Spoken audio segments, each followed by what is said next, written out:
Hey everybody, we had some technical difficulties, but we coming on in for you guys. Hey everybody, we had some technical difficulties, but we coming on in for you guys. Hey everybody, we had some technical difficulties, but we coming on in for you. Hey everybody, we had some technical difficulties, but we coming on in for you. Hey everybody, we had some technical difficulties.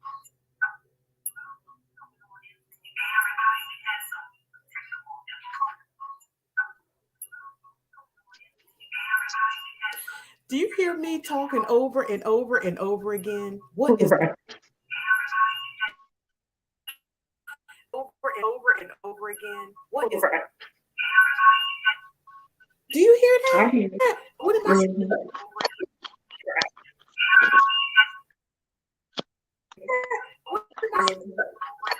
My YouTube is on silent, so I don't understand. I think we're live. Anybody? I think we're live. Anybody?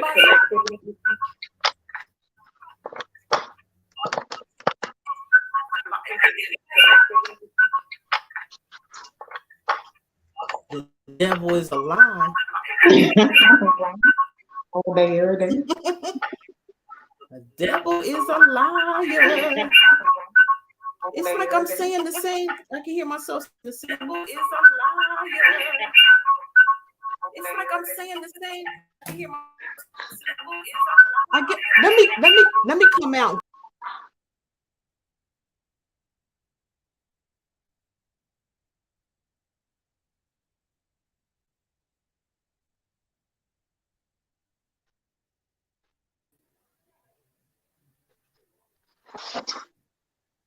How are we doing now? Perfect. Cool. Sounds perfect to me. Now? Perfect. Cool. Sounds perfect to me. Now? What is going on? Cool. Sounds perfect to me. What in the world?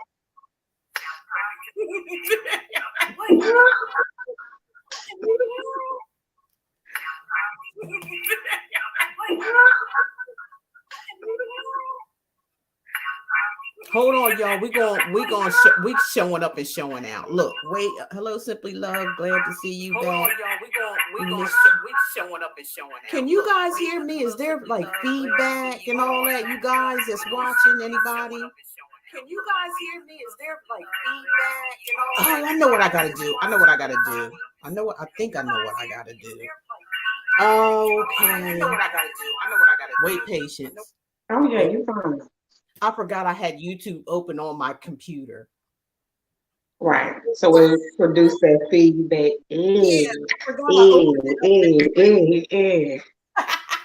As soon as I said the devil was a lie. Yeah, okay. I just slap a smile on that situation. You ain't listening to the advice. Oh my God.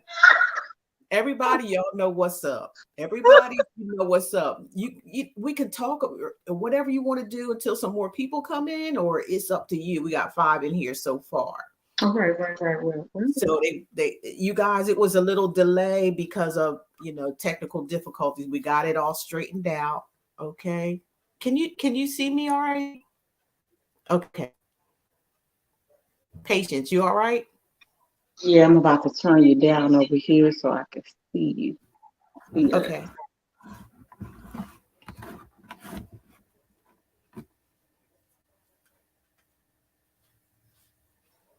Everybody say hi and give Patience some love, you guys, if you're out there, if you can hear me.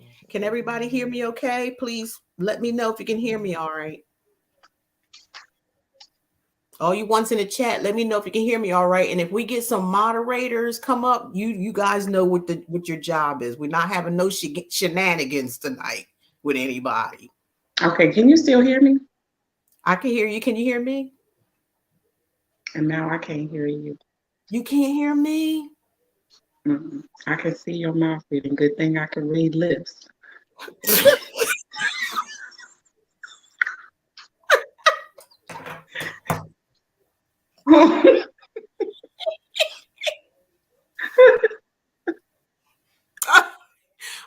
All right. Okay, now let me see. Let me see. Oh So I'm my gonna God. dip out and I'm gonna dip back in, okay? All right. Can anybody on YouTube hear me? Can you guys hear me? I can hear you both. Okay. Hang in there with us. It's gonna be hot tonight. See, and spirit, they know it. That's why they messing around with our stuff. They know it's gonna be hot. So just bear with us. All right, there we go. There we go. Okay, Back in stride again. can you hear me now? I can hear you perfectly. All right. Let me pull my hair back. Right, you know that's when you get ready to get down to business. You can, you have to switch the You look hair. so beautiful, I must say. Okay. Well, yes, yours too. Right? And the all of the bling bling that's going on over there on the other side. I just love it, and I love it. And like I said, I see you've been giving yourself some love from head to toe. We have to, don't we? Don't we? Don't we? Right. We want to talk about date night because I got that on my list too. Because I remember you guys, we're going to talk about date night. Patience got something to tell you on that. That is so funny that you would bring that up. Okay, y'all can't see all these books that I have behind me, but I have this book. Okay. That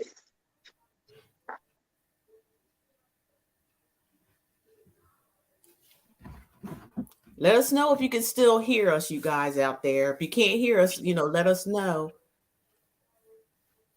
Get those likes up when you come into the chat, please. Get the likes up. Right, What does it say? 101. Go ahead. Can you read it? Pull it. 101 Nights of Romance. Oh, wow. Is that a book that's big? It's a book. You know why I'm loving this book is because it got y'all see my petitions. Uh-oh. I have to set my intentions for everything. But inside this book, it gives each person like homework. Okay. So in chapter 1, you can see at the top it says for his eyes only. I don't know if you can see that. Okay, that sounds like some sleepwear attire. I don't know. I'm just saying. No. Each homework assignment is different, and in chapter 2 it says for her eyes only. And so each one of these chapters it gives a homework assignment. So you have to go complete the homework assignment. And I think the level of intimacy that's actually fortified through a book like that is really, really helpful. One, when you're getting to date someone, and then also to bring about new levels of intimacy, because a lot of times we think, that sex is the be all and the end all of intimacy, and it's not. And Right. everybody's love language and level of intimacy is totally completely different. For someone, it might be a home cooked meal. For others, it might be, your partner reading to you in bed, or, saying a stroll to the park.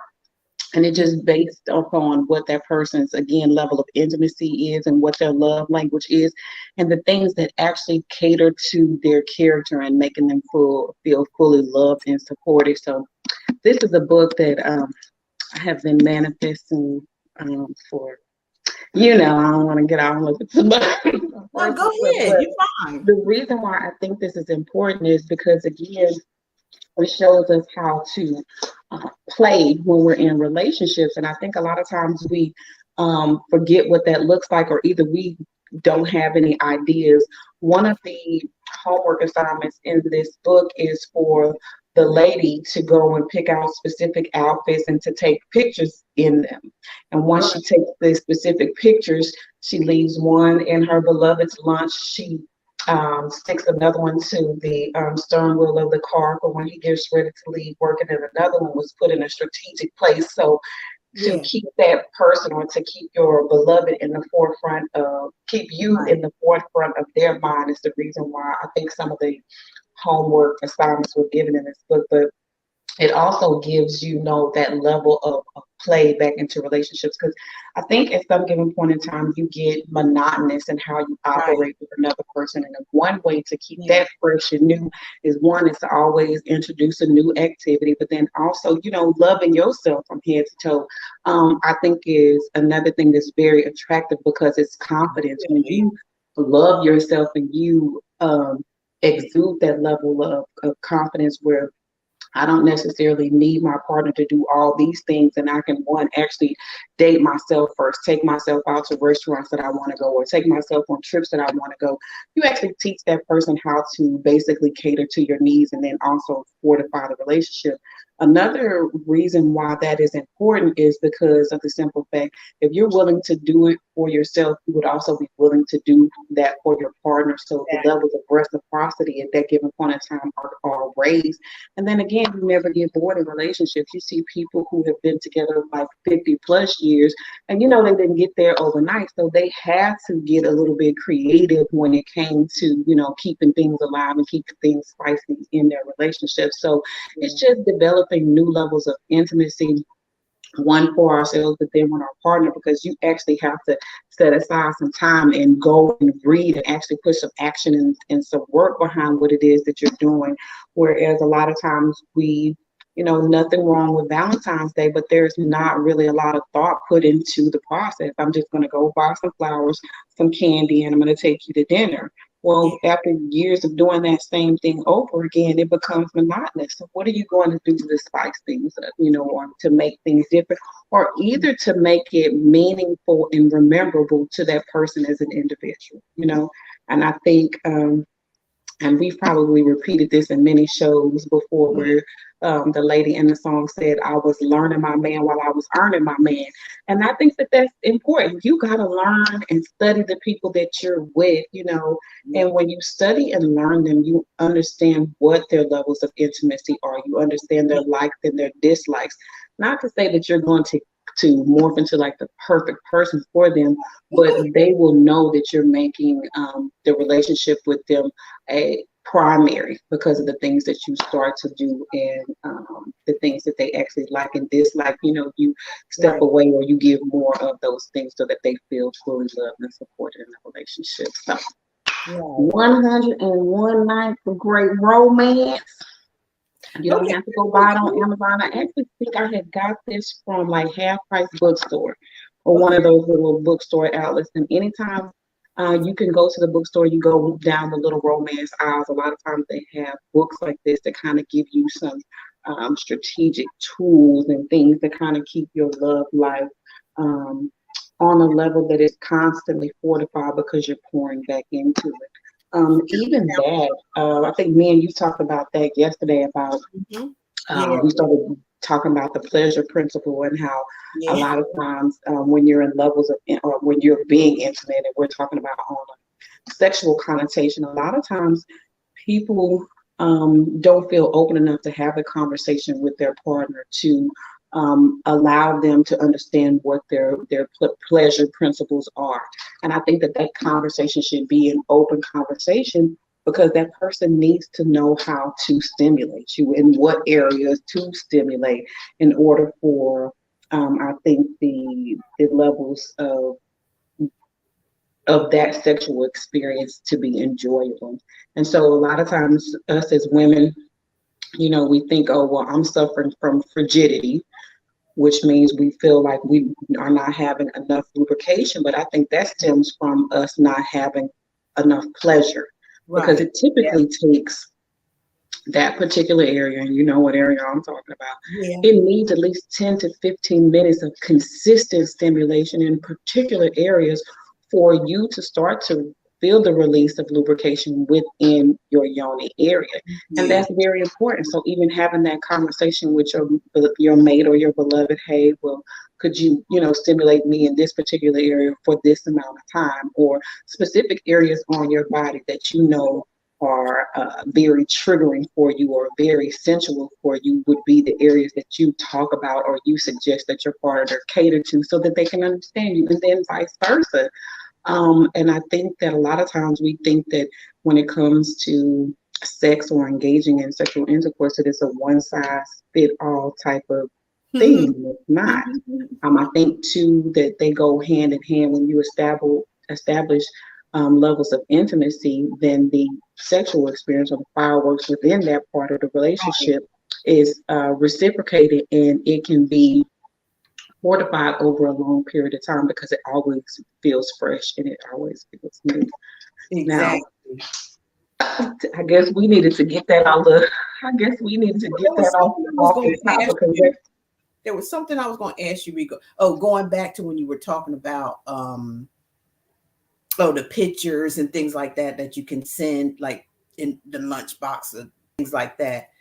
Kind of let them know that you're not talking about all, it's sexual. It's some type of how can I put it? You probably can put it a better way than I can. It's not like where they're showing everything or something like that. Right. So it would be like seductive. So you can still be, because some people take seductive and sensual without showing everything. You leave, and our grandmothers and our aunts taught us this, that you leave something to the imagination. Right. And I think that that's more attractive because when you put the whole plate out there, what is left to the imagination, or what is left, for the longing? Nothing is, because it's all out there on this display. But when you leave a certain level of to the imagination, that kind of brings about the intrigue. So you actually start to draw a person into you, and that is very, I think, key and pivotal, because you don't give everything. You're not supposed to give everything away. It leaves that person not wandering, because what it's they're all doing now that we see on TikTok and throughout social media is like nothing is covered up anymore. You see everything, and it's to the point where it's boring, may I say. Right.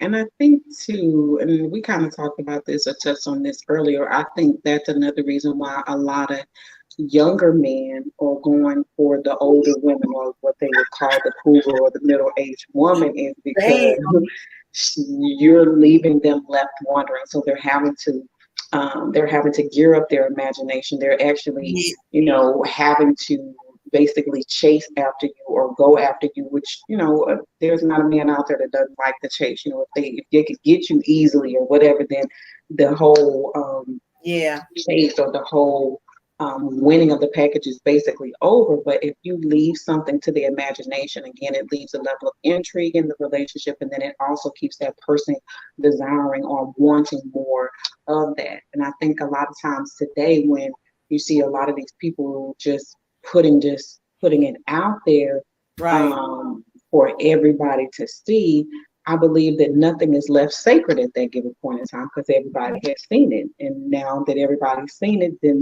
nobody wants it because it's been had by all. And so I think that the discretion. The men that are watching are saying that they already know what this person, or they not just by visual, because men are normally visual. So they look they're looking at these women with their everything hanging out, and they're saying to themselves, this is what we want you women to know that's out here doing this type of thing, that they're thinking in their mind that, okay, we know we can get with her. She can get on social media and show everything she got. When we get in person, we know what's up. Right. So they just looking, but they're not going to be attracted to you. They're not going to look at you as being somebody that they want to introduce to their parents or whatever that may be. They're not looking at that. But while they're out there busy trying to get attention in all the wrong ways, we just trying to get you to understand that that's not the way to get attention. Right. And then too, you have to look at our society as a whole, because our society is based upon sex sales. So you see that a lot of the commercials that we watch a lot of times are hypersexualized because sex sells. And when you think about that, that has been subconsciously programmed into our mind over time. So when a person thinks, okay, I'm advertising, they know that sex sells. So I'm getting ready to put all my hoorah out, for the world to see, because, you know what I'm saying? And seriously though, you've seen a lot of the reports with these Instagram models doing something strange for change, and a lot of that is, actually what's happening out there. We just gonna, keep it 100. A lot of that is what's happening, but again, as a society and as a whole, this has been something that has been ingrained in our subconscious mind that sex sells. As to the reason why I don't believe that there has been actually foundational conversations when it has to do with our sexuality or us maturing into sex. Again, young ladies are never really truly taught about their periods and what that actually means. You're actually stepping into a womanhood, and now your womb is actually a gateway for souls to enter onto this planet. When a young woman is brought into a conversation and that be the door opener, she begins to look at her body as sacred. She's like, oh, well, I'm a divine vessel of God and I'm working for the Most High at that given point in time. And then everything that she does from that given point in time, I think she takes sacred in how, she treats her body, but then also she also thinks about who she's giving it to. And then too, on that same paradigm, a lot of times we are taught that the first thing that we're supposed to do is go and search for a relationship, and that's how we become whole. When the opposite is actually true, we're supposed to go and search for our purpose and the reasons why we have manifested here on this earth, and then everything else is added on to us at that given point in time. And that leaves a lot of times, when you think about the way that our systems are set up, a lot of times when women are in relationships that turn sour or go bad or are abusive, a lot of times they end up having to stay because financially they don't have their houses in order. But I think that is eliminated when young girls are taught from an early age how to build legacy and how to build up financial stability for themselves. One, you eliminate the type of man that would actually, tear them down, because again, economically, socially, and intellectually, a lot of times those men won't even be on their level to be entertained. But then all at the same time, they're going to have a level of discretion and a level of discernment when they're dating. So I think a lot of that, if we were to start having a different dialogue and a different conversation with our children based upon sex, the outcome of a lot of different relationships would be totally and completely different. And, a lot of times we grew up in those households where that was just something that you didn't talk about, you could not be by your own body, but it was just something that you just didn't talk about. And the crazy part about that to me is we had a lot of molestation go on for generations, either it be, through your local families, cousins, and all those things. But we didn't want to talk about that. But, what I'm saying, the sexual connotation or someone coming into adulthood, we're not having that conversation either. So I think that there has been a closed door when it comes to talking about sex and sexual relationships that actually needs to be changed, and people need to start opening up the conversation and not only having it, together as women, but also having the conversation with our young women as they begin to date and begin to explore their sexuality. I think it's very important. Very important. That's a really good topic, because it seemed to be like it was so cliche. Right. Especially, when I come up, everything was very cliche. It was only a lot of things were minimal and demonized as well. Like it's like if we were told that something bad was going to happen. And the funny part about that is, it's like we all know it had to happen, or we wouldn't be existing here. Right. Exactly. So could you at least tell me how I got here first and foremost, since everybody, want to be closed now? I know I'm standing here, so something was going on in the bedroom. Exactly. They didn't tell us about the okay. It was like mark everywhere you go. What's so bad about it? How come it was no conversation to set the record straight? So we was kind of like walking around like this. Exactly. But you think about how many mistakes you would have avoided, when choosing mate, if you had the conversation. That dialogue. That's all we needed. Right. But it was, I believe, because of the way they were not told things too, or the way it was presented in their life. So it was just carried on. Right. You know what I mean? That's what happened. But like you said, if that dialogue was there, things would turn out a whole lot different, I believe. Absolutely. It's not saying for everybody, but for most it would. Right. Because it's an advent of when you know better, you do better, you know. Yeah. And that's, I guess, with anything across the board. When you are educated, you can now make an informed decision. When you're not educated, you're just making a decision and it's not necessarily informed. So you're doing the best that you can with what you have. Exactly. That's exactly right. If you don't understand something and then you don't have that choice. You just going by whatever. It doesn't necessarily have to be good or bad because you haven't been educated on that. But once you, like you just said, you educated, you have a choice. You can make a choice to either do what's right or do what's wrong. Right. But most of the time in that area, there's no choice to be made. It's just random. It's just about your imagination. It's about your fantasy, about what you see on TV, what type of books you reading. And we all know what that was. Right. You know, open the door for your mystery date. Okay. Every time I opened the door, there was the bum. Right. So without that dialogue, what did I do? I went to the land with the mystery date, and I thought the bums was going to be my knight in shining armor. You see what I'm saying? Psychological part of it. Right. And that started a trouble or trauma, when it came to the dating scene or how to pick guys and all that type of stuff. Right. And it does the same thing for a man, but in a different manly way. Right. And I think too, it's kind of interesting. I think that we've gotten out of dating. It's just like, okay, I'm gonna just pick this one person. They check a few of the boxes. They might not check all of them, but I'm gonna just go ahead and pick this one. I don't think that's fair to yourself because of the simple fact that to have options, it's good. Now, don't get me wrong. I'm not saying that you're getting ready to be intimate with these people. You know what I'm saying? But I think that you should explore the conversations. You should explore what this person is bringing to the table. You should explore what this person is offering you. And you should explore, again, as in the offering, what are they actually offering you? Are you and this person on the same level and expectations of where this relationship is going? And that's the reason why I say you should date. Because not everybody is going to be on your same wavelength or on your same level or looking for the same thing. And sometimes, they will, come in pretending to be one thing and be something else.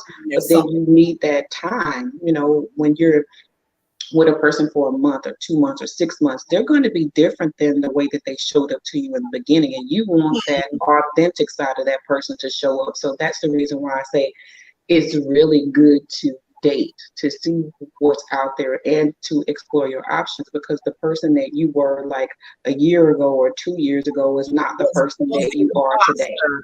Everybody comes in as an imposter, so we can't go by that first thing because everybody trying to impress everybody and all going through all this and that. I'm gonna be on my best behavior. I'm gonna make sure I brush my teeth every day when we first start dating, but after about 2-3 weeks, we don't know what your hygiene process is. You know what I'm saying? So that's why you take a little time, you get to know somebody, either the mask fall off or, something happened. Not that it's a deal breaker, but I think you should have options and you should explore all of those options so that you know fundamentally where that relationship is actually going. And you don't know that when you just gravitate to the first person that, you have some type of chemistry with or that you're drawn to. Right. That's right. Because, other than that, it's just a waste of time. Right. It is. It's a waste of your time and a waste of your energy. So, that's the most precious thing that we have on the planet right now is our time. Right. It doesn't mean, like you say, you have to go out and, every guy you meet, it's got to be jumping into bed. No, you just exploring your options. You just weighing your options, just like you going to an interview, Right. Like you're going to buy a car, you're going to test drive and see what the heck's going on. Right. through that, you should know something. You're going to find out something. You're going to kick the tires. You're going to pull out the gauge for the oil. You know, you get ready to turn the windshield wiper blades on. You're going to check the defrost. You know, you're getting ready to do all of those things. You know what I'm saying? You're getting ready to get on the road, and you're going to open it up at about 70 and to see what it's doing inside there. After the air conditioner and that heater, them going to be the main. Right. You know, and we got to definitely check the mileage to make sure that you're not buying a lemon. You know what I'm saying? and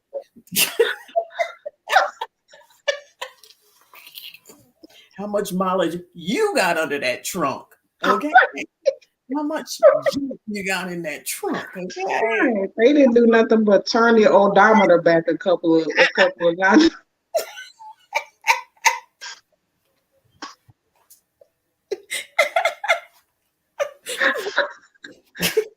Oh my goodness. So yeah, ladies and gentlemen, slow your roll out here. You know, slow your roll out here. Take it from experience. You know, we trying to tell you where we came from and where we trying to go now. And it's kind of like turning back the hands of time and redoing it, but doing it in the way you should. To save you some heartache, some pain, and some time. Absolutely. All we here to say, saying we perfect or not, we done been through it, but we here to, help y'all out. Listen. Yeah. That's all you gotta do is listen. For what we wasn't told, we telling you. That's all. And it gives you your choices after that. Sometimes I think we so conditioned that we don't even allow ourselves a choice. Right. You know what I mean? Right. We don't allow that. It's like everywhere we go, it's like just a yield. Right. But you remember we had and you don't see too many of them operational today, but remember you had Baskin and Robbins. Baskin and Robbins had 31 flavors of ice cream. 31 flavors for sure. Baskin Robbins with 3-1, okay? 31 flavors. That's a lot of flavors to choose from. Right. And so with that being said, just a little bit and you'll find out if you like it or not. Right. And some people, like, I'm not a big chocolate person. So a lot of the ice creams that Baskin and Robbins offers, there's half of them right there is just getting ready to be eliminated for me because I'm not a chocolate person. Right. But vanilla, the caramel, certain things like that, those are the ones that I gravitate to, but I'm still, even in those sections, getting ready to have more options than one. That's right. That's right, ladies. And we're not saying be tramps and all that. That's what I'm just saying. Just give yourself an opportunity to I don't care if it looks good. I don't care if it smells good. I don't care about none of that stuff. Still give yourself options. And that's to be true because of the simple fact that let's get to that date yourself. Right. And that date yourself, like treat yourself like how you would want someone else to treat you. Absolutely. Because that's where the manifestation or the magic comes from. Go ahead, Patience. Right. That is so true. And with having options, the reason why that is important because it actually allows you to learn more about yourself. Like, they've been using this label out there. I think it's sexual sapien, which means a person that is intellectually gratified, and I'm a heady person. I'm a thinker. So for me, stimulation of the mind is important. Yeah, you might look good all day long and all those other things, might be in place and I might be attracted to you. But one, if you cannot stimulate my mind, and then two, if you cannot teach me something, then I've already lost interest out the gate. When you think about that too, I like to know what a person's vision or what their trajectory is for their next 5 or 10 years. If they have a passion, if they have a purpose, things like that are important to me because that's the level in which I'm operating. So for me to be with a partner that does not have those things, at the forefront of their life or striving forward, at some given point in time, we're going to veer off on different paths because we don't have those things in common. And so that's the reason why I say have those options, so you can actually sit down and find out the characteristics of a person that works best Right. with you. You know what I'm saying? And sometimes you might have people that you basically entertain. You guys have a great time together. I'm semi-athletic, so I like going bowling, and sometimes I like hiking. You know what I'm saying? Sometimes the options don't all cross that board, but I'm not getting ready to deprive myself of those things, because again, while I'm dating, I still get a chance to see. And then by chance, and a lot of times, if you look at your options, you will have one that congruently kind of fits that space for you, that a lot of times it can go across the board. And I think that that's important, because that leads you into a relationship that's for longevity, Exactly. instead of one that's just for instantaneous gratification. We can get that pretty much anywhere. But I'm talking about viable, like Kevin Samuels was up there talking about high valued men. When you start talking about high valued men, how do you highly value yourself first as a woman, and then begin to fortify those things within yourself, so that you can actually attract a mate that's actually on that caliber? Because a lot of times, again, you eliminate a lot of the competition when you value yourself in a particular manner. If a man sees you taking care of yourself in a certain manner, in a certain light, and know that your expenditure on yourself will never be scrutinized or jeopardized, he gonna come to the door exactly like that. Well, I already know this is the level of standard. And then again, you eliminate a lot of it, because if they're not willing to do that, then they're gonna go the other way. They're gonna run for the hills. But the ones who feel And like that's that what I we can need. That's contend what with that, we they're do. gonna stay. That's what you need them to do. Don't chase after nothing. Okay, you know what I mean? They can't fulfill that, some of that stuff that's basic. Really, we starting out with basics here. If they can't fulfill the basics, now it's time to just let them go. Right. Go on, because and to the next. That's all I can say. Stop wasting your time with people and their foolishness and playing games. You don't need that. That's a waste of time. And I think that's the reason why we have to do away with some of the codependent natures that we have, either it be with, friends, family, co-workers, lovers. When you come to a particular place where you know that this relationship can't go any further, once you have kind of basically severed your attachment to a lot of things of this world, it's easier for you to let that person go. And Yeah. again, I'm sending you away in love. Like I forgot what the name of that song is. My cutoff game is not personal, it's spiritual. I'm trying to do some growing out here in these streets. So, don't take it personal. Yeah, Take the bitter with the sweet, and I'm easy come, easy go. exactly. Now that you said that, we're headed toward the trauma bonding. We're going to explain Right. why people hold on to things for so long, or people that it's just a learning lesson. It wasn't something that was meant to go the whole nine. Right. Trauma bonding a lot of times happens to people who have been raised in abusive and hostile environments and relationships, where the mother and father, either one was, and we use this word a lot of times a lot, narcissistic, and then you have one who was an enabler of that type of behavior.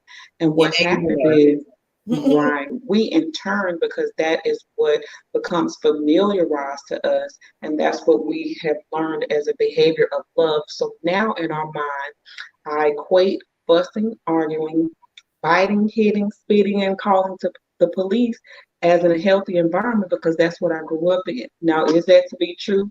No, it's not. We all know it's not. Right. But because you grew up in that toxic environment, that is what is familiar to you. That is what feels normal to you. So when you start constructing that same type of relationship with your significant other, the reason why it feels like love, and a lot of times you fall fast and deep into it, is because of the familiarity. Right. And a lot of times when you deal with relationships like that, the person that you're basically trauma bonded with, they trigger a lot of those memories that you had growing up as a child.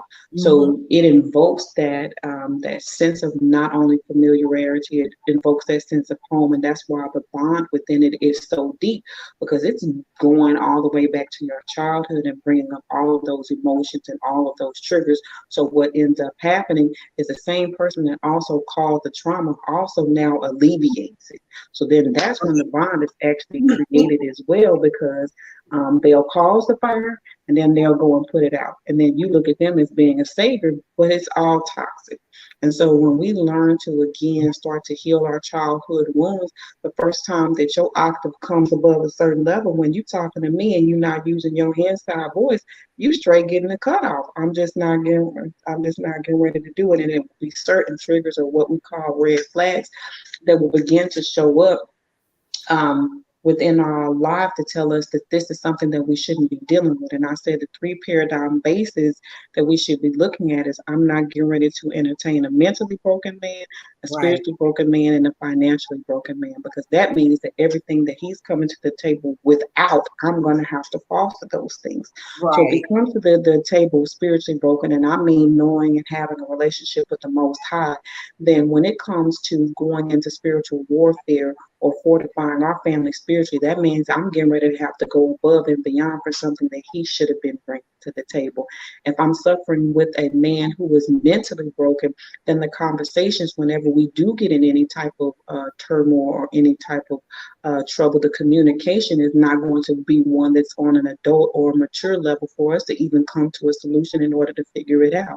If it's a financially broke man and he coming to the table to me and he don't have his stuff together, then if we go to any financial issues or financial burdens, then I can't have a partner that's getting ready to work in tandem with me to solidify anything. So I think that that's the first place to start, is to look at those 3 paradigms and start to identify for yourself what that looks like, and then start working from that aspect. And then gotta work on it, gotta heal it. Because if you, it's just going to trigger things over and over and over again until you're both burnt out and wore out, and you have no choice but to let it go. You don't really want to hit rock bottom like that, because I was about to sing that song. Looks like another tough you have a long way to come out of it. So, you know, those are some key points there about, you know, identifying what the problem is, which is, you know, trauma bond is a big issue. It's more than what you would think it is. And it's going to require change. Or if you're the type of person that just don't want to change, don't want to take the time out for yourself and love yourself, you're just going to keep, no matter what relationship you get into, you're going to end up being with someone, you're going to trauma bond each other to death. And it causes an unhappy situation, even if you have a family or whatever it may be. It's gonna reflect and show on them. And that's what me and Patience is here to do, is try to, you know, put some education out there, so where you can educate yourself, help yourself, and break these trauma. All it is trauma bonds, period. Where if it's relationship, friendship, family, it doesn't matter. We all go through certain amount of trauma bonds that has to really be broken, because they are coming up to the forefront now. Tell them about the age of Aquarius. So when we're stepping into the age of Aquarius, there is a lot of things that are coming up. I think we talked about this last time, that's coming up for review, but it's also the information age, and it's also the technological age. So the same way that technology is quickly advancing, so should our, I guess, intellectual fortification, to even keep up with the standard for the computer age that we're stepping into. Because now not only are we having to learn different technologies, we're also having to keep up with AI, which is artificial intelligence. That's very important, because of the simple fact that, again, you need to relatively remain a free thinker now that you have all of these things that's fighting for your attention, because there's so many different distractions and so many different things that are pulling you in so many different directions, that a lot of times that's the reason why a lot of times we can't, you know, keep our focus. The reason why that is important because you have your smart TVs, you have your smartphones, you have your laptops, you have all of these things that you're constantly being not only one bombarded by electromagnetic frequencies, but again, it's fighting for your time. Every time you get an email ping, every time you get a text message, every time you get any type of notification, and you know we have tons of social media outlets, so be it from TikTok, Instagram, you know, all of these different social media outlets, and our attention is quickly drawn to that. Anything that we are trying to fortify throughout the day, a lot of that focus factor gets lost.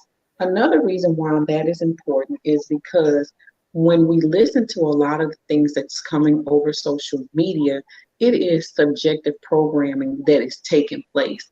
And the reason why that is important is because a lot of the things that are being introduced to us, we just kind of subconsciously agree to it. I was doing some research recently as into the social credit score that they actually have going on in China. And yes, this is a real thing. And the social credit score was based off of how people presented themselves in public. So if they didn't pay a ticket or if they got into an argument with a neighbor, their social credit score started to diminish. And then they had other people that basically looked at them as like being a bad person. And then they weren't allowed to buy plane tickets or train tickets and things like that. And the reason why that is important, because as soon as you think about China or any other places, those are experimental societies, environments that a lot of times bleeds over into America. And so it's trial and error that's going on over there right now to see how that advent actually would work over here. And when you think about technology, technology is starting to a lot of times create these alternate realities for us. You hear them talking about the metaverse. Well, what does that actually mean for us as a society? That means that we're living in alternate realities more than we're living in the realistic realities. And so that affects, you know, one, how we view ourselves, even our thinking processes, and then also the way that we interact with other people. These days, people don't necessarily have live, you know, face-to-face conversations anymore, or even dialogue about these different factors that we're talking about. It's kind of basically brushed over because too many people are now just, you know, stuck into their iPads or their devices, just ciphering in information, not necessarily discerning, you know, how does this help me or how does this take away? The reason why that is important, because in the age of Aquarius, we can actually also be altered in our thinking pattern, because subjectively and in our subconscious mind, when they have these different reels that they're consistently playing, our mind starts to absorb that. And then we notice that our language changes. We notice that the things that we borrow, the things that we cater to start to change. And not all the time is it authentically coming from our true self. Some of this is subjective program. Another thing is our data. Our data and personal information and the algorithms. A lot of times you see, sometimes you will have had a thought, and you might not have not even said anything to anybody about this particular thought, but you go on any of the social media sites, and the next thing you know, you have these things showing up on your algorithm. And I think that to me is a little invasive, because like I said, I didn't say anything to anybody. So how is this information of mine personally being detected by a device outside myself? And I think that's a little scary. Definitely. With that age of Aquarius, is what's so real difficult about it. It's about change, and it's very strict, because Aquarius is ruled by Uranus and Saturn. So you know that them two planets alone is really tough. And that's what's here now. We in the Saturn retrograde, along with the age of Aquarius. It's like it's a wake up period. And it's hard. It's a rough one. It's not coming gentle. It's not coming kind. It's coming with that attitude of either you want to change or you don't. Right. That's what it's bringing on here. And that's why people, you know, is out here trying to release the information, say yourself and others is like you. Release this, all these downloads that you're getting and all the information that you're getting, and try to get it out as quickly and as efficiently as you can, because there's only like a short window here. You know, the mothership is ready to leave all of this behind and move on to, just to say now, patience, the new world versus the new world order. There you go. Right. And that is very important. It's funny you brought up the two planets that we're actually dealing with. So when you think about Uranus and then you think about Saturn, Uranus is actually a planet this axis is on its side. So it doesn't fit in the natural paradigm as the other planetary alignments. So when you think about a planet that's actually shifted on its side, the polarities of that planet is totally, completely different than everything else. The reason why that is important is because now you're seeing things highlighted and made acceptable in our society that would have never been, acceptable had people held on to their true integrity or with their own forethought and saying, hey, there's certain things that I think as a society that we should not be tolerating and we should not be allowing. But then you also have Saturn. And the reason why it's kind of like an abutting energy because Saturn is a planet of like correction and putting things in order. Yeah. And this comes first, second, third, and we're filing it in that place. But then it's also it is also a planet of hard lessons. So when you talk about that hard knock life, it's getting ready to take you to those hard lessons. But once you have learned the lessons, everything kind of turns like a well-oiled machine. And so when you take those two planets, you have one bringing in things that we have never seen in our society or accepted in our society, but also there is a time for correction taking place, or the things that are being introduced to our society, something that we deem acceptable, and does it actually take us into this new clandestine, new planet or planetary alignment. So when you think about that, that could actually, and I think scientifically, if you were to look at it, that is actually the new world versus the new world order. Y'all get that? Did y'all get that? Listen closely. When you think about that, when you have this new world order, which I think a lot of times it's not necessarily put into our faces, it has to be something that basically is discerned. And a lot of times, when it goes against the grain with the way in which you think, with the way in which you operate, anything that goes against your integrity, a lot of times it's things that is introduced to your mind or introduced into your life that has been subjectively programmed from an outside source. When you take the advent of COVID, when we were in that whole place of the virus, starting to take over cities and all of these different things, you had a very big dividing line. You had the vax and the non-vax. So there was a battle that was already created there. And so you constantly keep seeing this division that's being created within the new world order system, to where you're going to have to, again, stop being distracted by the distracted news and start to come together, because little do we know that every time we get distracted by a lot of the things that we see in the social media or things that they put into the news, they're behind the scenes and legislating, taking away our rights, our rights to be authentic and to be individuals, and our freedoms are slowly, escaping us to the point where right now we're almost like a prison planet. Even with the advent of COVID, I jokingly say, "Oh, we on house arrest." But if you think about it, that's exactly how it felt at some given point in time, because we were used to being able to go and operate freely and come and go as we please. But again, you were on house arrest, and then when you have the internet service, because 5G towers were still a lot of times being erected. Not only that, but then the Gwen towers. If you had to sit back and say that that was one of the biggest scientific experiments that had been conducted, it was. Because now I have everybody in an enclosed environment, and then a lot of this AI, artificial intelligent technology, is to the point where it's actually becoming sentient.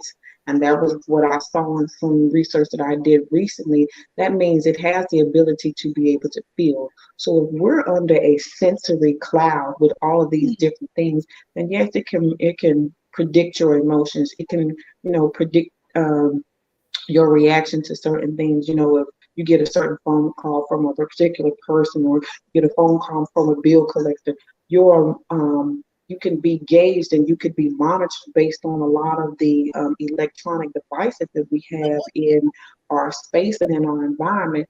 And the reason why that is important, because you can't live your life if you're subjectively being programmed from an outside source. You're no longer yourself. And actually, at that given point in time, we used to laugh and talk about being sheeple, but that's exactly what we are at that given point in time. We're being directed and led and guided by what a societal standards feel as though we should be partaking in. The places where we send our schools, the stores that we actually buy from, all of that is kind of basically being spearheaded by someone outside of yourself. And we talk about politics a lot, and we want to try to separate, different countries and different presidents, and saying, oh no, at the end of the day, they all governmental systems sit at one table. And now, because of the simple fact you have the advent of technology and we're moving into the age of Aquarius, now they are taking the control that they used to have to do traditionally in a manner, and now it's just basically being computerized. So now the slavery is at a broadband. Right. Exactly. Boy, that was a lot. Ooh, did y'all catch that? Now, what was else I was going to ask you? Because you basically covered everything. Were you talking to somebody? No, I was looking at Rob Crafts. It says, I was looking at it. Rob Crafts said, no question, just send some beautiful positive vibes your way to you all. Thank you, Rob. We appreciate that. Deborah Drilling says, hello. Hello, Deb. How are you guys doing? Do you guys have any questions that you guys might want to ask at this given point in time? I know we kind of came in on the lighter side of things before we start hitting these heavy topics. But does anybody have some questions that they might want to ask, or anything that they might want to share?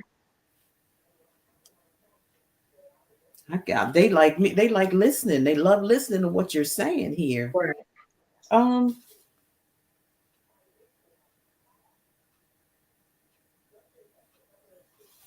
There was one.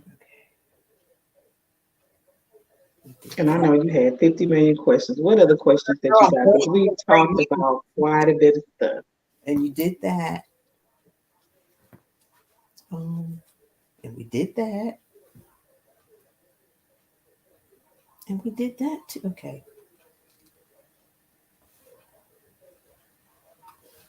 Oh, okay. This one that we had a real conversation going on about being open about your intentions. Oh, yes. Remember that? I think that was very important. So we started having a dialogue, and we were talking about a lot of times how we use talisman, or we use, what do you want to call it, altars and different things like that, in order to set our intentions. And I believe that the reason why your intentions are important, because you're basically using your word and you're using your energy to direct the path for the outcome to take place. And so when you think about us using, you see me, I have my little talisman and crystals that I always wear a lot of times. When I basically take the stones and tools that are used, so don't get me wrong, I know that these have energy in it, because rocks have been around since the world began, and they contain right outside. Good old. Right, they contain ancient wisdom. Go ahead. Yes, and knowledge that a lot of times can only be activated when I'm basically using my words in order to open the door or the gateway for it to be used as such. And I think that that's important, because a lot of times when we get, particular stones and things like that, we don't know how to basically activate them and use them. But again, we have to charge them, and we charge them a lot of times with our words. So if I'm using a rose quartz crystal, I'm basically opening the gateway for this particular stone, which is part of ancient history, to teach me how to heal my broken heart, or to fortify places within me that love needs to go and love needs to flow. Our words are very important, because they help us to set the intentions for everything. The same way it is when we get ready to sit down and before a meal and we pray, we're actually constructing the environment for it to be conducive for our health. And I think that that's important, because we're charging that particular experience, but then we're also sending it and giving it in a direction to which to go for when it returns back to us, it is something that is blessed.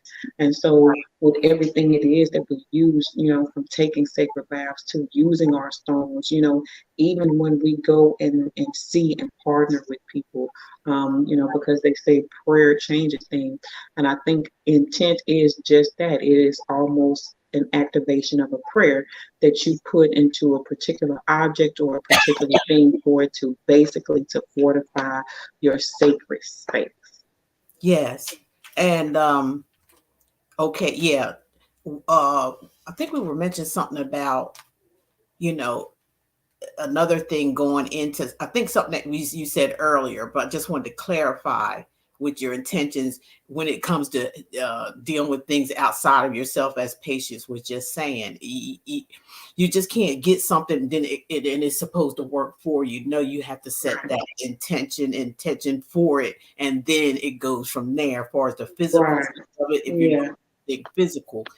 But then, and if you're doing anything far as dealing with each other as humans or whatever it was, humans, you have to be clear about your intentions going in, not waiting to feel your way around. It's like you have to be aware and know and set those intentions. Like if you want to talk to someone, you don't say in the back, you don't use manipulation. Let me put it that way. You don't just go in saying, okay, well, I'm just going to talk to this person because of so-and-so and this and this and that, and I have someone else over here, but we can just keep it like, this is the way this is like somebody taking control or manipulating a situation. You can't go in with those type of intentions because it never comes out to be the way you think that you're controlling that situation. Anytime we set our intentions and it's controlling, which is manipulation, it don't never come out and work out the way that you think that it's going to work out. Again, like we were talking about, honest with your intentions on everything. Right. That type of intention is basically self-serving. Right. So if I go in to manipulate another person, I'm just in it to try to serve myself. Yeah. That's never going to actually serve me because I'm going against another person's free will. You know what I'm saying? That's right. When I go in with clear intentions and I say, hey, I would like to partner with you, or I would like to couple with you, is that energy or the way in which we are coupled together, is that where you see this relationship going? So then the intentions of both people are made clear and plain. And then at that given point in time, you can determine where the relationship is going, because again, how we relate to one another determines where the relationship is going. And so intentions should always be set forth, and intentions should always be clear, even setting your intentions for the day, which I think is very important. I think we talked about this earlier. When I get up and I pray, I'm already setting my intentions for how I deem my day to go and flow.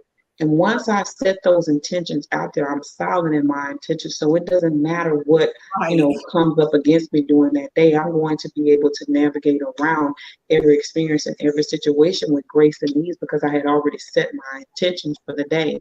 And I think that that's important with pretty much everything. When you get into your car, you set your intentions, you know what I'm saying, on where you go, and you hit that into the navigational system and you go, but you're planning for a smooth ride with no bumps and no tickets along the way. And so that's an intention. We know that we can set intentions and we can use magic in a way to where it's going to come out in a positive way, not what because if you set intentions in a negative way, that's the negative that you're going to get out of it. If you set intentions in a positive way, you're going to get positive intentions out of that. It just all depends on what you're going to do, like we talked about earlier, the choices that you definitely absolutely.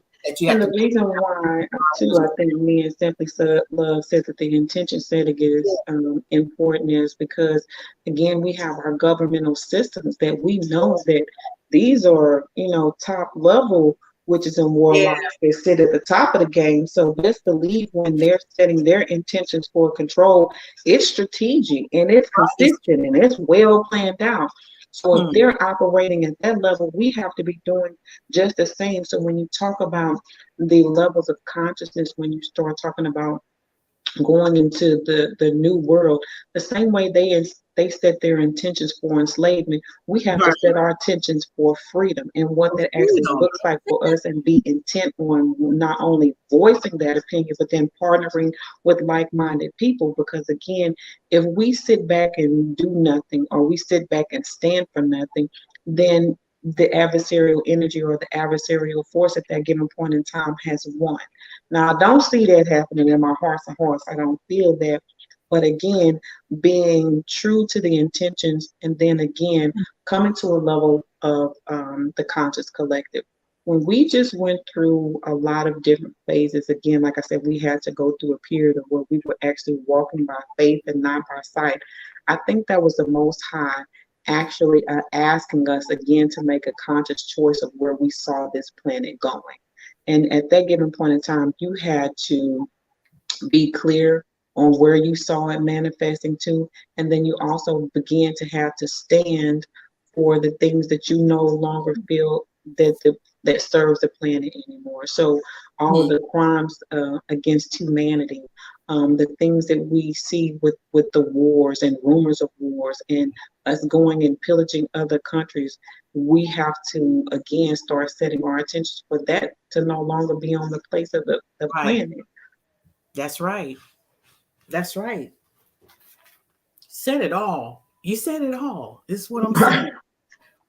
Okay, now just shifting just a little bit, okay, about the stuff that's going on with the celebrities that we get on a daily basis. Like, you know, Right. explain to people tell them what their role is in doing what they're doing, and I want to understand why people are so persuaded to go their way, like they're living in that world with this celebrity that is on a different level, a different consciousness, and a different agenda. Right.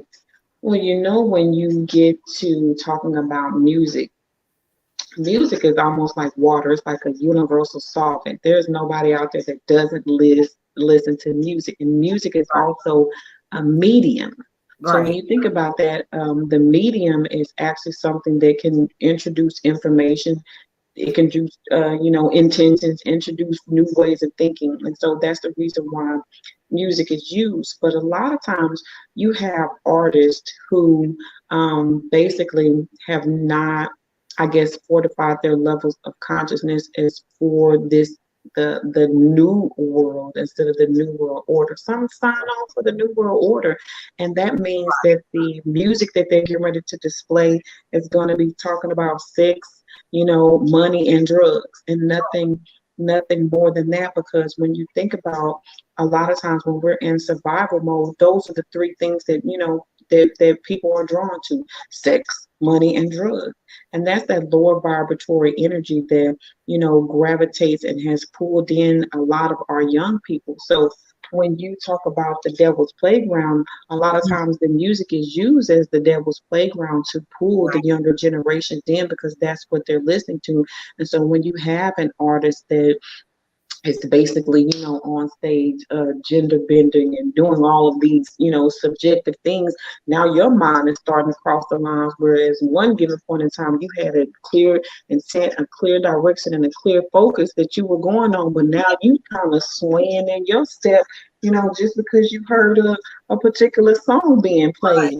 Right. But then you also have the hurts, what they call it, the hurts that the hurts, and it's it's hurts. It's the solfeggio rhythms. So when you think about hurts, and you think about the solfeggio rhythms, there is a certain level of frequency, which is the universal frequency of 528, that resonates all throughout the universe. Right. When you begin to play music that is less than 528 hertz, I'm getting ready to cater to music that's all based on the lower chakras. It ain't got nothing to do with up here. Right. It's just all cater down here. So that's why you see all this tuning and all this, and it just to a whole other level of the game. That's lower. Yep. Yep. The lower level energies. And when you start understanding that, that is very imperative too, because anytime I can get you into levels of anxiousness, into survival mode, I can get you into levels of empathy, depression, all the lower level energies. I Desperation. know, yes, you're not going to manifest anything. And I'm going to keep you exactly where I want you, one, by playing low vibrational food. I know if you listen to low vibrational music, you probably eating low vibrational food. You're probably hanging out with low vibrational people. You're probably living in a low vibrational area. So you get ready to stay in the Lower basically the stratified area, and that world is getting ready to allow the new world order to roll in without being questioned.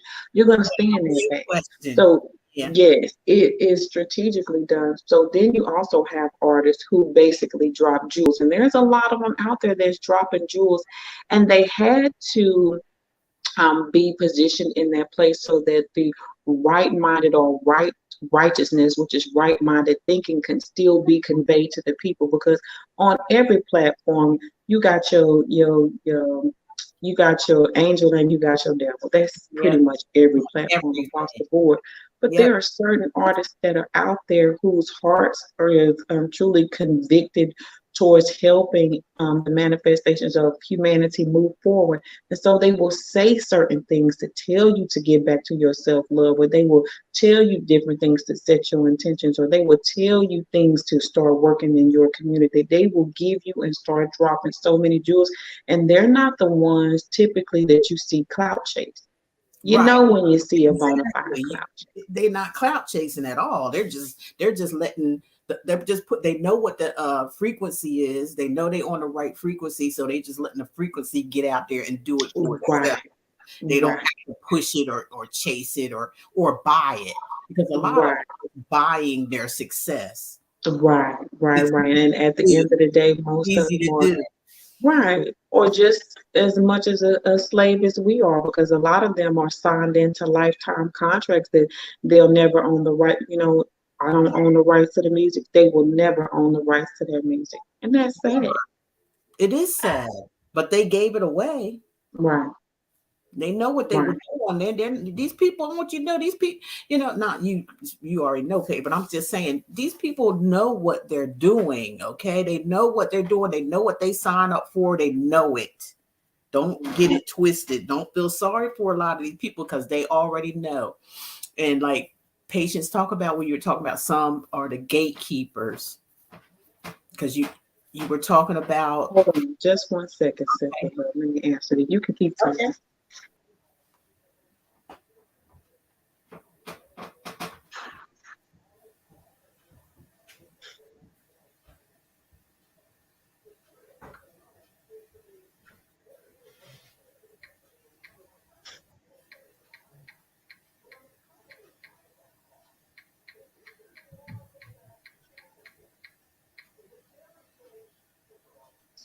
If you good, go ahead. Stop talking on. Oh, I was just waiting for you to come back, and then I was just checking out the messages. Okay. What was I saying? What did I say? Y'all see the age difference between me and her? I was like, I'm old. She's young school. So what was I talking about? Something else you said earlier today. Oh, about the men and women, like the war. It seems like there's a war against men and Oh, women. yes, yes, We yes. talked So about, we that just was scaled on that a little bit. So right. I social feel as though right before COVID and then during some segments of COVID, it was almost like the foundational pieces of family were basically like ostracized and strategically broken apart for a particular reason and purpose. Because again, if you notice, the divisive measures and the divisive moves have been made has always been divide and conquer. When yeah. I can divide a particular situation, person, people, place, or things, when I divide it, then I can conquer it. And I think that the family structure was another one of those pivotal pieces Hmm. that was basically divided and being conquered during that time. And it was done for strategic measure. when you think about the vulnerabilities, a lot of times for women when they are not, coupled with someone, you have a lot of things that will come into them because again, they're at a vulnerable state. The same way that it is with men, but more subjectively when you think about women and then you think about women who actually have children. The reason why that is very important is because now you have not only your wife, but you also have your children that are subjected to so many different things and so many outside forces that they can be easily swayed into to any direction. And again, the place of a man and a foundational place is supposed to be the provider and the protector. When you Right. take that out of when you take that out of a family unit, you can guarantee almost a lot of times that that is going to fall or it's going to fail because the very foundational pieces that is supposed to solidify its standing is being broken down. And I think that when you think about that as a whole and when you think about that as society, women are starting to move into the forefront of industry across the board. And when women do that, a lot of times men get left behind. But again, like if there is no you, then again there is no me, and we have to get back to that important place. But I think that men have been emasculated in a lot of different senses, and Definitely. then women have also begun to raise the standard, which I think is a very important and pivotal piece. Right. So you have the societal construct of the basic divide and conquer. But the one thing about that is a lot of times when you do things divisively, you don't necessarily know what the outcome is. And they didn't take the outcome to be one where for women the standard of men would be raised because now I'm telling you and I'm coming to you with expectations at some given point in time that you're going to have to meet because I can no longer settle for the old you or the old way of operating. And the same way it is with men, because now I can no longer go with the way in which the domination of men, objectified women, that can no longer be the standard in society. So there's some things about myself I'm going to have to change. So I think it was strategically done or strategically placed for the economic stance because not only one, now I'm not just taxing just a single family, I'm taxing the man, the woman, and the children in the whole, from the economic stance. But then the division also, again, when we start talking about levels of consciousness, made women look at themselves and say, okay, well, this was not working for me, and why was it not working? So then now I'm raising the standard of my life and the person that I'm actually attracting into my life. And then men, how have I objectified and disrespected women for so long that now I'm going to have to change the paradigm on that level. So even though they came in, and I think that it was strategically done. They didn't expect that to be the outcome of people actually consciously beginning to assess what actual relationships actually look like and now raising the standards. That exactly. Thank you, Patience. Let's see. There was another question I want you. Oh, the basic the point of choosing. I know you touched on it, and you said a lot about it, but what is it exactly the choice? What choice do we actually have now that we're in this new transit? What Right. what are the The, choices? the choice should always be self first. And I think we talked about that Hmm. earlier. And the reason why I say choosing self first, because again, we have so many distractions. If you cannot listen to your own voice first, then why should you be listening to outside voices? Because every outside voice is going to have a different opinion, a different direction, a different scope, but the intention for what you set out is not going to necessarily be there. So one, choosing self first, and getting back to one core values, but then also again getting back to the simplicity of life. When you get back to the simple ways of doing things and the simple way of operating, it takes a lot of the busy work out of things, and then you can actually stay grounded. And then you think about that when you are quiet and you actually listen to yourself, you can basically figure out any problem because you're actually taking the time to sit and meditate. You know, that is important because when I follow my first mind one, I'm my own teacher, I'm my own doctor, I'm my own accountant, I'm all of these things to myself, and I know me better than anybody outside of me. So listening, yes, or yeah, or you should. So listening to myself is first and foremost. I think the second thing is starting to look at things that are being basically projected on us in society and asking yourself, do you necessarily agree with it or you don't? Like when I was talking about the social credit scores, that's being implemented, when you think about that, is that something probable for you to accept, in society, and then start taking steps to see exactly what it is that you could do about it? Again, the advent of AI, these altered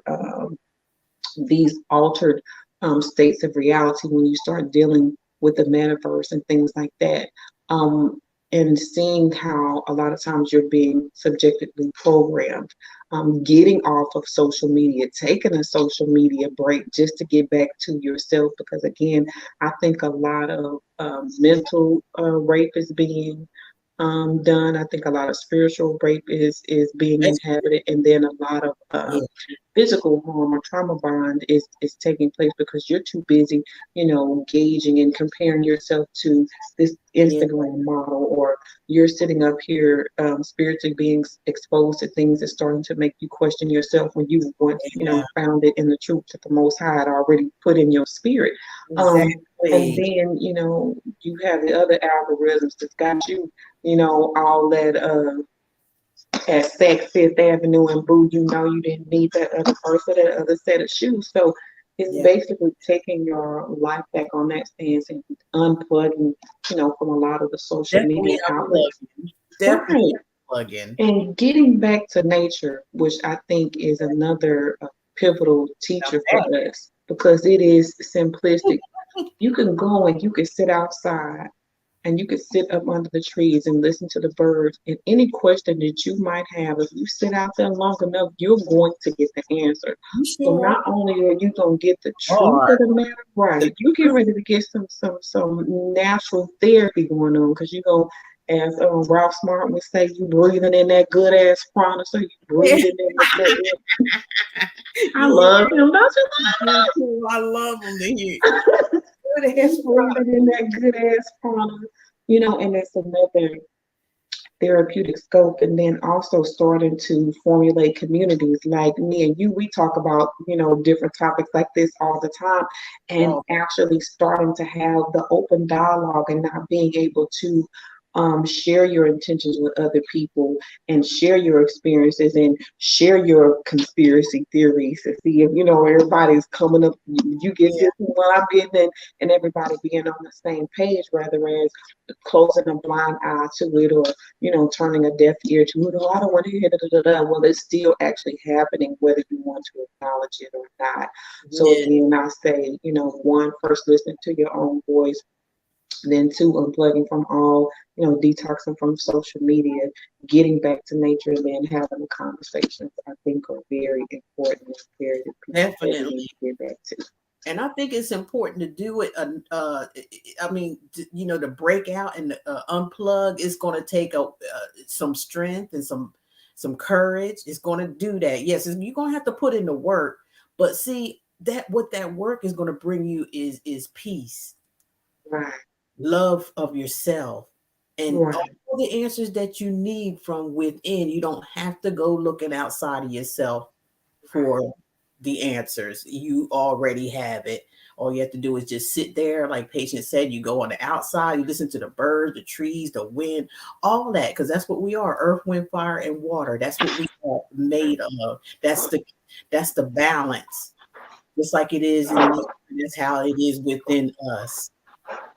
And if we use those elements, you can definitely, for sure, like the work is going to be well worth it. Yes, there's some things you're going to have to give up.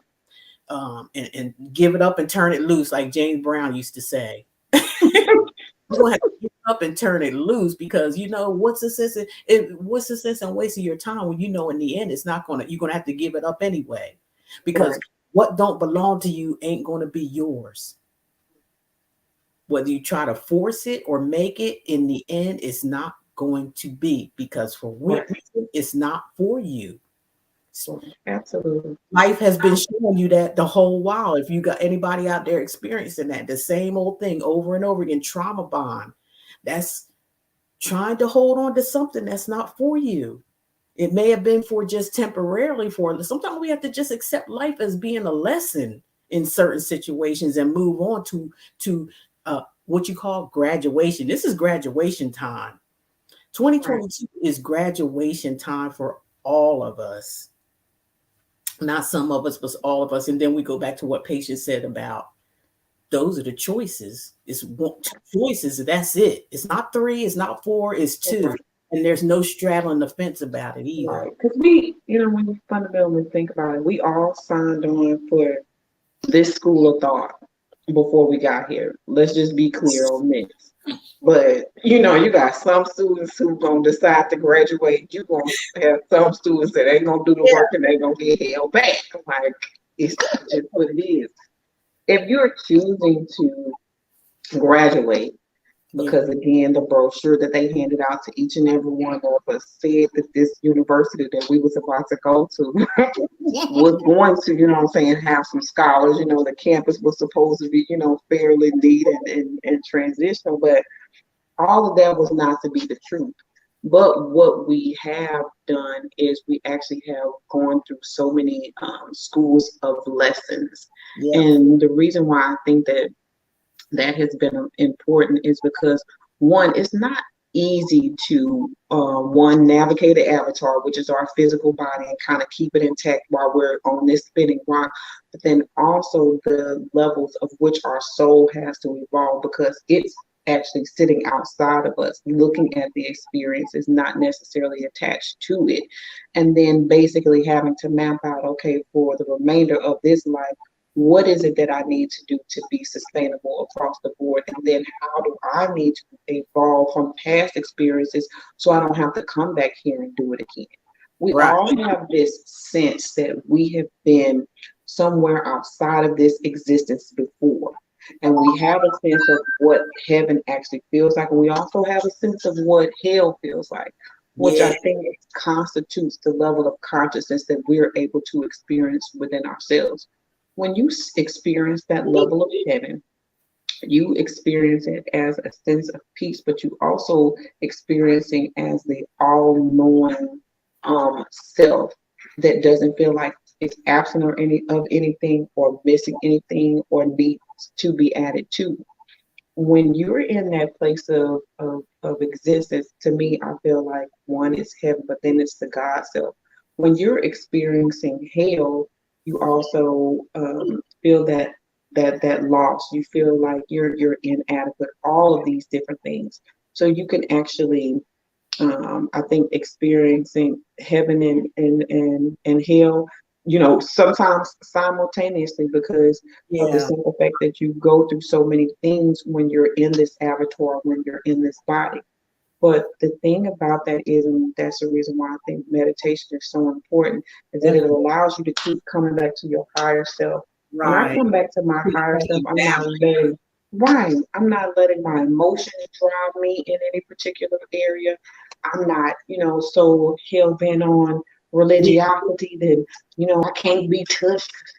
I'm just the monk or the Buddha that be. You know what I'm saying? Right.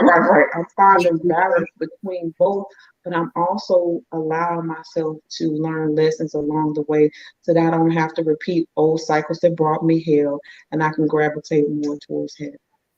Thank you.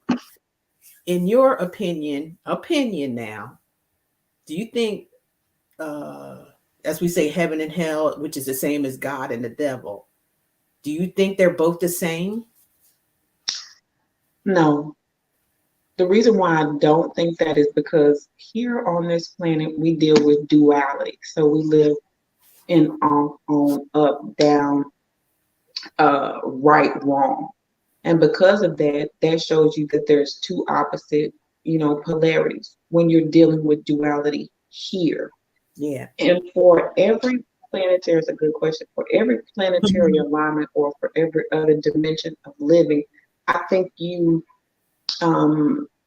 either experienced it in its totality.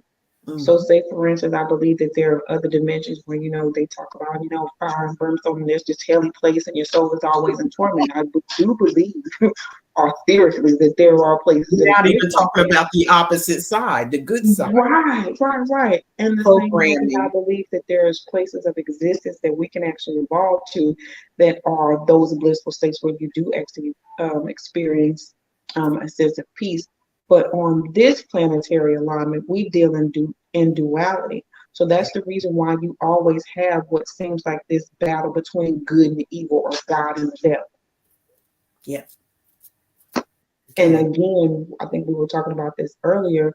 A lot of that, those dimensions of what we experience is lost on the inside of me. So a lot of times we put so many blame on, God or the devil, or the devil trying to do it again, or God did this, and blah, blah, blah, blah, blah. We put so much blame on those two entities when those same energies lie within me.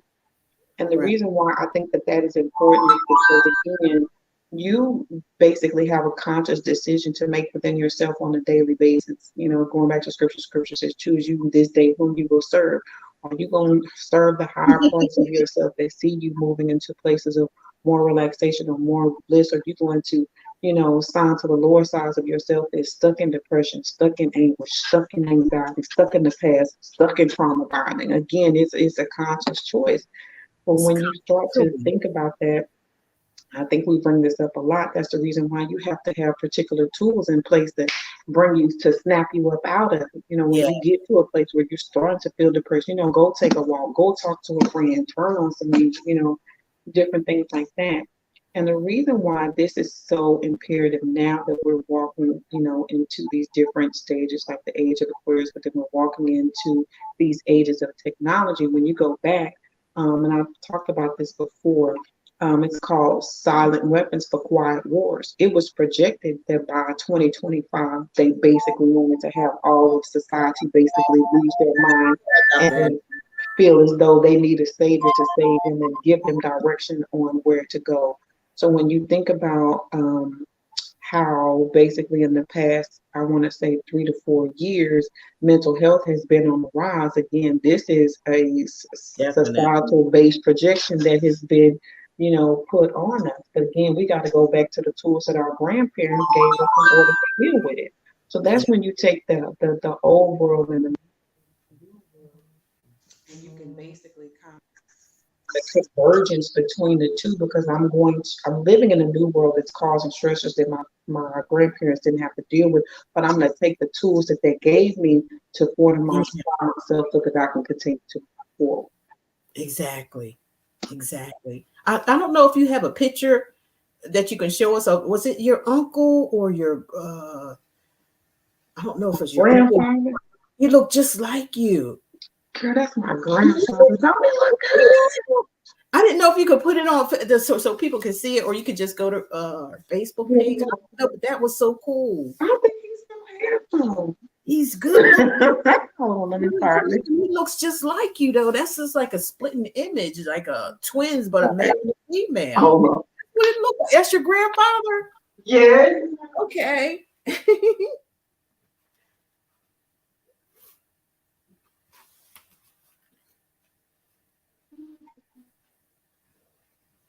Anybody got any questions? Somebody said, just lovely to hear truth and liked. Yes. And like-minded souls. Yep.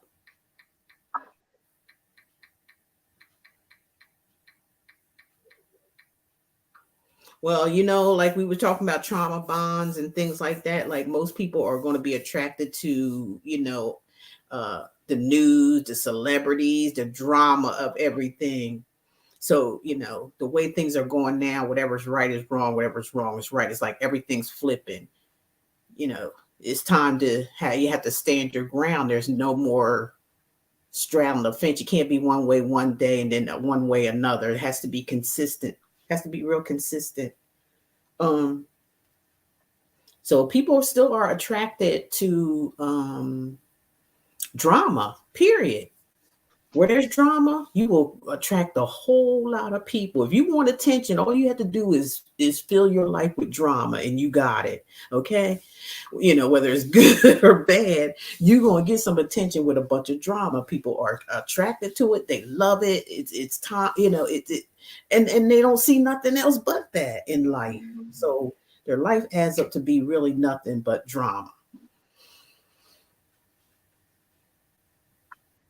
Every time some celebrity something happens, which is nothing but there he is, you guys.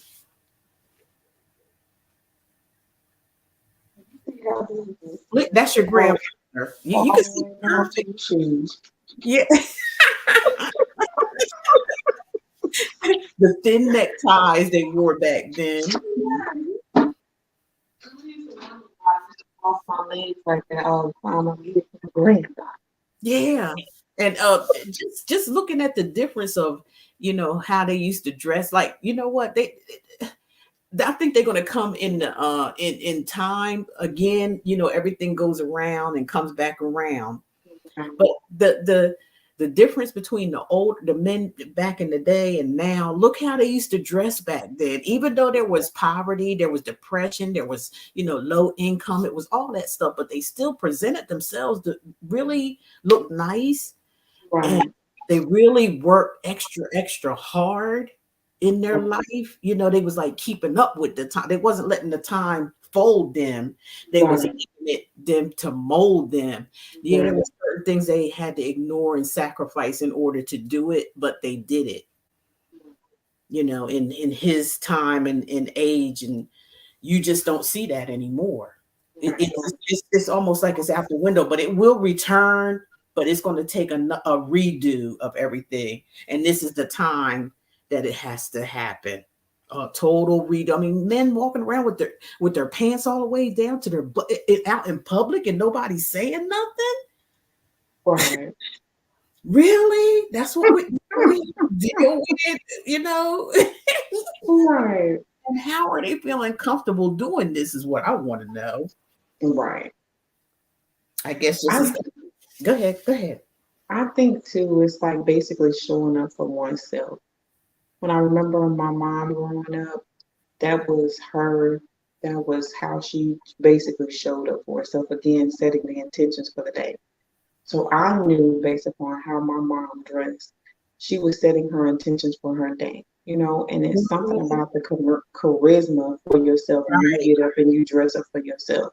Yeah. When you get up and you dress up for yourself, you basically show up for yourself pretty much all day long.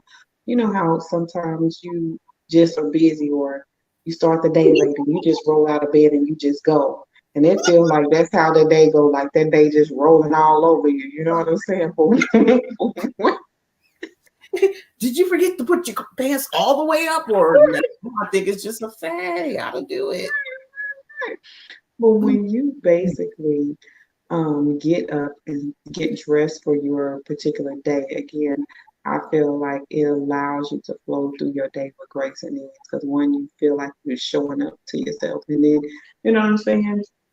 Whatever happens, you feel like, hey, I can rise to the occasion because I got up and I got dressed up for me. Yeah. And I think that that's very important, again, for one's self-esteem and then for your character building. Like, if you're the only person on your team, you know what I'm saying?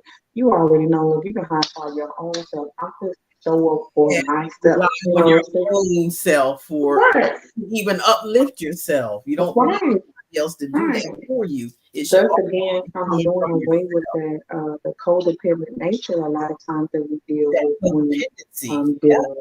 Right? That's a problem. That's a big problem in the world today. Like that codependent energy, that's just the same as trauma bond. Right. It's a big thing of not letting go and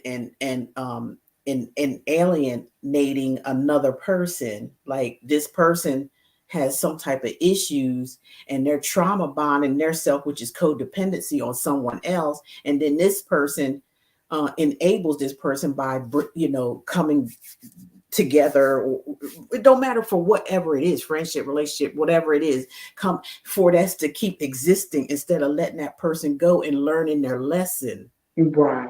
If they're going to constantly trauma bond with someone and they know that they can do it, they will never learn their lesson. These are people that don't want to learn. These are people that don't want to see themselves. They don't want to see themselves the way they truly are. They just want to go on an illusion and a fantasy. So as long as they can play that out with somebody, it really don't matter who it is. If they find that they can play that with somebody, that's what they're going to continue to do.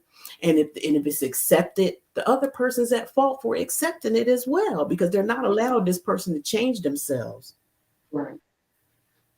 They're accepting it, and then that person is codependent on that acceptance. Does that make sense? They're codependent on you accepting them being trauma bond. Right. They have issues that need to be worked out, that they don't want to work out. Right. Pushing them on someone else, and they're trauma bond to that person all the time because they don't want to help themselves. Right. Right. And so that's that. As they said, dysfunction begets dysfunction, and that's exactly what keeps happening. Exactly. And there's and it's that's overall really basically it's a sickness. It's an illness. It's an illness. And so some people end up in, cuckoo for coconut's house, or the cuckoo's house, and play in the sandbox that don't have no sand in it. Right. Can you jump in the Absolutely. You'll find out when you're there's no sand in there, and you done got all hurt up. Okay. You're gonna jump in butt first. That's what we did when we was younger. Right. And will cushion us, but you're gonna jump in a sandbox and where there's no sand there. That's what trauma bond is. Right.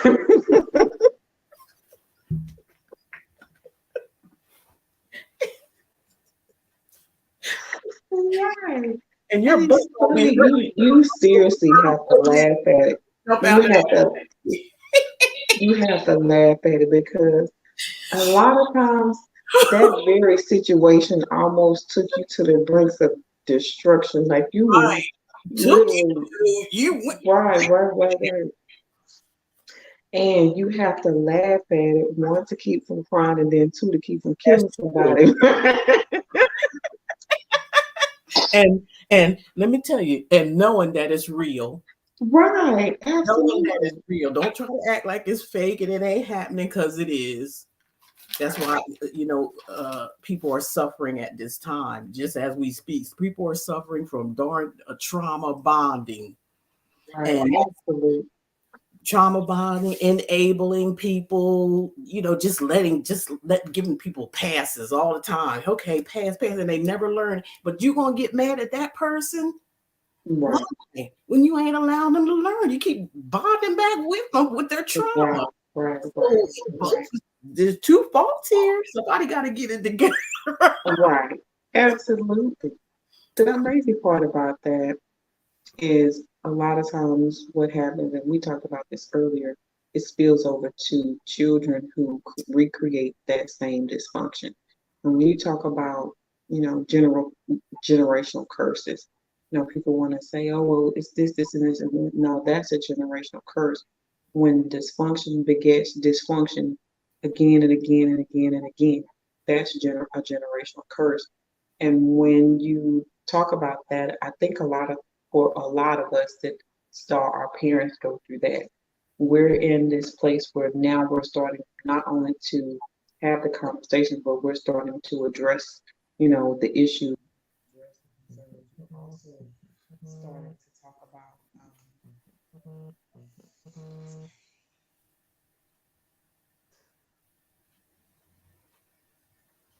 still there?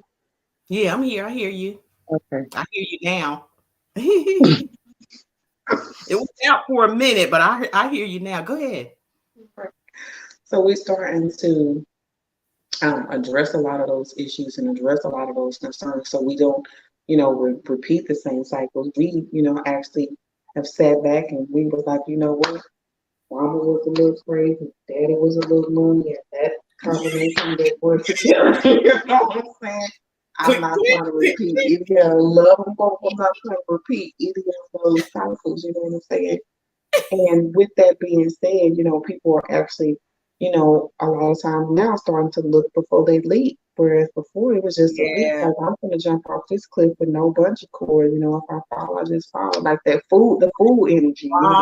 Dirt, hard ground, and then like your butt hurts like forever. If you fall on your butt, we've done it before. It seems like years for that stuff to go away. Right. Absolutely. And then just think, if you go out there and do that again, and you got to start this whole process of healing again. So along the line is got to stop, because you one time on that merry-go-round. Good enough. What was that? I said one time on that merry-go-round right there is good enough for me. It's a long, hard journey. Then you got to turn around and just redo things again. It's almost like packing and unpacking and then packing again. Right. Right. You know what I'm saying? Time for that. That's a valuable waste of my time. And too, like, I thought it was funny, but I had said this, like, now with all the craziness that's going on out there, you have reviews for everything. You got reviews for restaurants and reviews for hotels and all these different things. I think that they should have reviews for, past mates that you have been with. You know what I'm saying? I'm going Yelp. Or give our own self a freaking review. Worried about everybody else. We better review our own self and our own life. And what the heck you doing that? A couple of them. You're going to have a couple of them out there that should have been on the wall at Walmart, truth be told, because it's just... I was just saying about outstanding at the craziness. Girl, I'm trying to think of something. There was something else I wanted to ask. You done covered so doggone much in a short period of time. Like, you just like whipped it out there. Did we talk about the divine feminine, divine masculine? In this new age, how they're all come back together, because most of my readings that's been going on in the new, they're all coming back together. It's almost like they snapping out of the what you call it, the illusion. But I have a question about that, since you bring that up. Now, my stance on the whole divine masculine, divine feminine. Well, whatever you want to call it, masculine. Right. But I have a question, and I know you can ask this, because you say you see these things happen. So, with that being said, is it actually corrective action that they're actually starting to take the time to start to heal themselves for these unions to come back together? Or is it them just jumping back on the same hamster wheel as before? Because again, like I said, I feel like a lot of women are starting to raise the standard. I'm not getting ready to go back to a dysfunctional relationship unless you've actually done the work, you know what I'm saying, and can show and prove, you know what I'm saying, that you showing up right this time. Because if not, again, it's just a waste of my time. And if you took me to the point of almost breaking me for me to jump back in that boat again, like, well, tell me, from what you're seeing consciously that's happening, what is it? The thing is this, where the male, the female energy, the male energy was moving faster than the female energy. That means they was just out there doing their thing, whatever. They was doing it fast. So now it's come to this point of our time, this new world. All of them are like focusing, like they focusing now, because they done been through so much so fast, faster than what we have.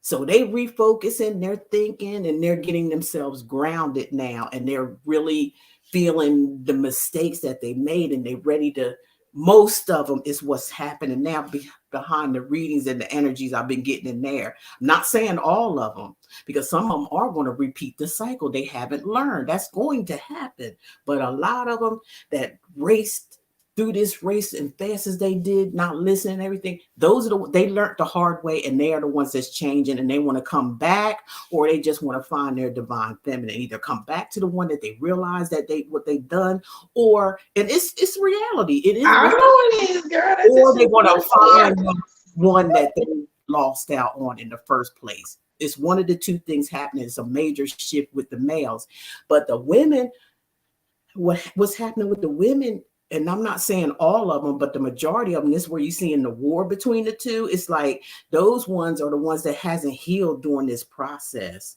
Yeah, they suffered and went through a lot and things like that. But and the women are running rampant now, where the men were running rampant at that point in time. Now the women are running rampant, and now the men has, pumped their brakes, and the women is just like still going strong.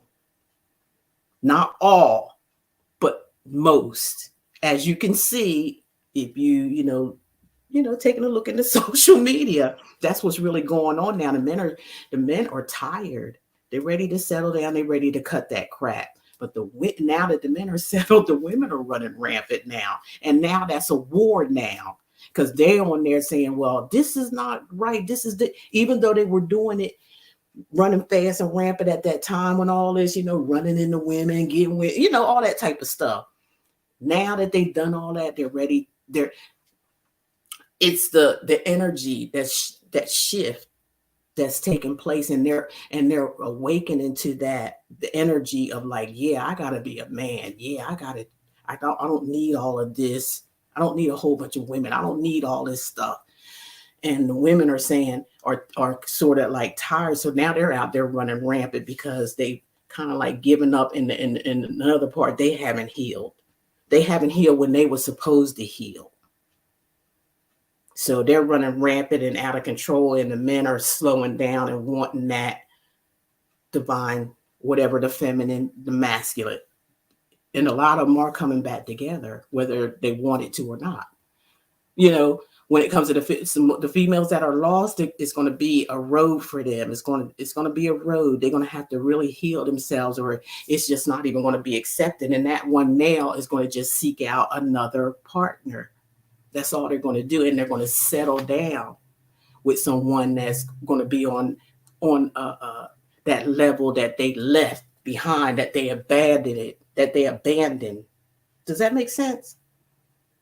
Yeah. Because it still kind of sounds like they'll still be starting over from ground zero. Some are going to go to that circle. They're going to replay it all. Some of them are, but most of them are coming into that realization and that awakening, and wanting to reunite, really wanting to reunite, and they mean it. Whether it happens or not, it's going to happen either the way they reunite, or whether they just get that divine partnership, because that's what they're going to be looking for. Some of them is just going to be a recycle of things. That's all it's going to be. So there's going to be a coupling of divine relationships, period. It might not be with old rekindling. It could be with that divine partner who, again, because I believe, it took a lot of levels of healing for the divine feminine. But again, like I had said before, I believe she raised the standard. You're not going to come in this house with that. Right. And those are the ones that's what I'm saying. But, on both, the majority of the energy of the male masculine energy is changing. Not all of them, but the majority.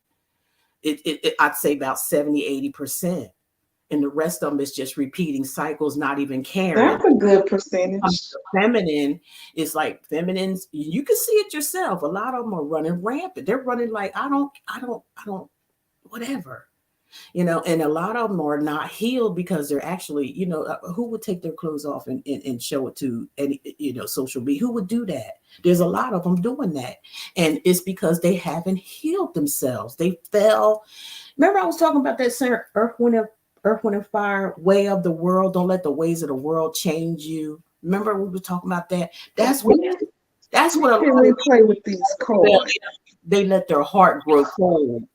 So they're just running rampant, just like how the masculine did. They're doing the same thing. So now it's a clash of the titans now. It is. But in that you're talking about now, I understand what you're saying. It's like that's the healed feminine, the one that's saying, I'm not going to tolerate this type of energy. I've raised the bar. Well, you're gonna end up with someone, one of these masculines who's wanting to be with a divine feminine, or whatever you want to call it. You know, forget the fancy name, but you know what I'm saying.